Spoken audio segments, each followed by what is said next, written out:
Islamic and informative videos کے لیے ہمارے چینل سلسبیل انڈیا کو سبسکرائب کریں۔ جزاک اللہ۔ السلام علیکم ورحمۃ اللہ وبرکاتہ۔ دوستو، رمضان المبارک کے مہینے میں ہمارے گھر کی خواتین کی بڑی قربانیاں ہوتی ہیں، بے لوث محنتیں ہوتی ہیں، لیکن مردوں کو ان خواتین کی جتنی قدر کرنی چاہیے شاید اس میں کمی رہ جاتی ہے۔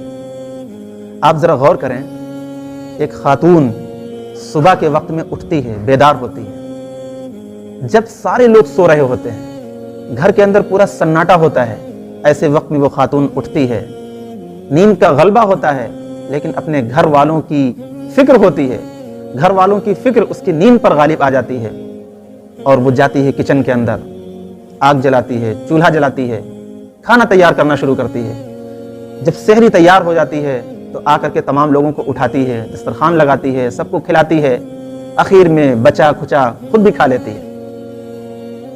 ابھی صرف اتنا ہی نہیں، پھر فجر کا وقت ہو جاتا ہے، نماز ادا کرنی ہے۔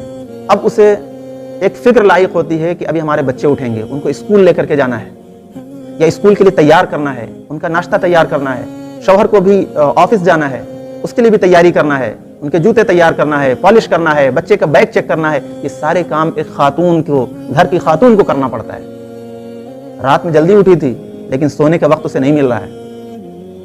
پھر اس کے بعد میں اب جب شوہر آفس چلا گیا، بچے اسکول چلے گئے، اب گھر کی ذمہ داریاں ہیں، برتن وغیرہ کی صفائی ہے، بستر کو صاف کرنا ہے، کپڑے دھلنا ہے، روزانہ کے معمولات ہیں، ان تمام کاموں میں مصروف رہتی ہے۔ ایسے ہی دوپہر کا وقت ہو جاتا ہے، دوپہر کے بعد میں پھر اب وقت نہیں ملا، ظہر کی نماز ادا کی، اس کے بعد میں پھر شام کی تیاریوں میں، افطاری کی تیاری میں مصروف ہو جانا۔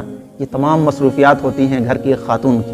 افطار کے بعد میں اس خاتون کی ذمہ داریاں ہیں کہ شام کے کھانے کی تیاری کرے، برتن دھلنا، شام کے کھانے کی تیاری کرنا۔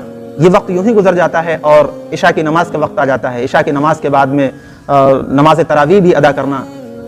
ان تمام کاموں میں وہ خاتون مصروف رہتی ہے، لیکن اس پورے دن میں جو وہ تمام اپنی مصروفیات کی ہوئی ہے، تمام کام جو انجام دے رہی ہے اپنے شوہر کے لیے، اپنے بچوں کے لیے، اپنے گھر والوں کے لیے، اس میں اگر کہیں کوئی خامی رہ جائے، کوئی کمی ہو جائے، اگر کھانا بے ذائقہ ہو جائے، کھانے میں نمک کم رہ جائے، یا اس کے اندر ٹیسٹ نہ رہے، تو اس کو جلی کٹی بھی سننی پڑتی ہے۔ شوہر وہ الگ غصہ ہو رہا ہے، بچے اگر سمجھدار ہو گئے، بڑے ہو گئے، تو وہ الگ اپنے نخرے دکھا رہے ہیں۔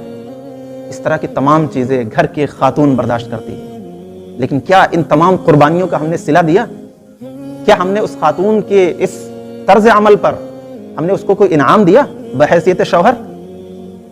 کہتے ہیں ترکی کے اندر ایک رواج تھا کہ جب 30 روزے گزر جاتے تھے، عید کے دن لوگ نماز پڑھنے جاتے تھے، نماز پڑھ کے جب واپس آتے تھے تو اپنی گھر والیوں کو ایک تحفہ پیش کرتے تھے، اور وہ سونے کی انگوٹھی کی شکل میں ہوتا تھا۔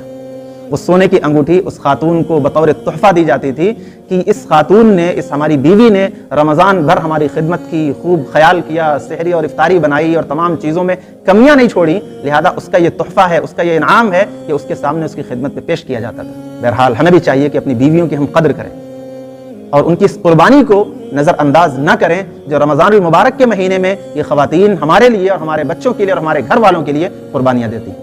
اللہ تعالی ہم سب کو صحیح سمجھ اور عمل کی توفیق عطا فرمائے، آمین۔